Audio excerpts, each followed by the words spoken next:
It has now been 1 year since sports gambling became legal in Ohio. In its first year, more than $6 billion have been wagered on sports.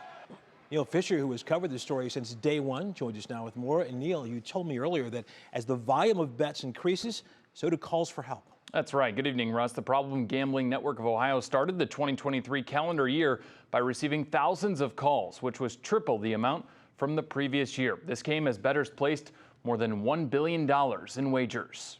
We're seeing more around the 700 and 800s, but that's still double from the 400 to 500s from previous years.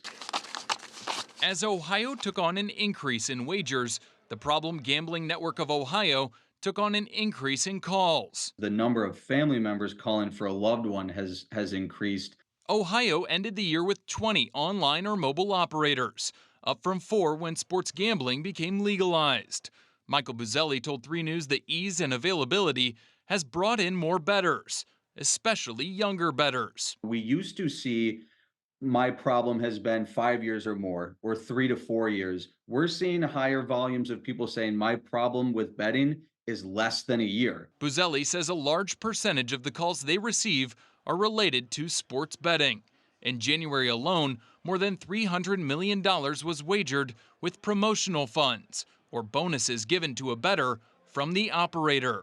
Sports betting is very much being promoted as you got to be doing this. Everybody's doing it. And I think that is a little bit of that dark side because it's promoted so heavily as a normal and fun behavior. But we know the consequences can be really, really strong. The silver lining, Buzzelli says, is the helpline on all advertisements. So people are starting to call sooner, so we're getting them resources sooner.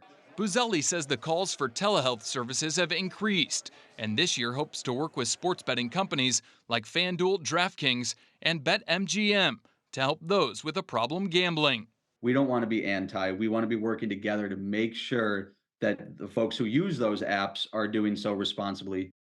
The Problem Gambling Network of Ohio has grown so much this year. They're opening an office in Beechwood, and this year they're hoping to spread awareness at state universities about gambling problems, since a majority of their calls are from younger bettors. Russ? Okay, Neil Fisher in the newsroom. Thank you.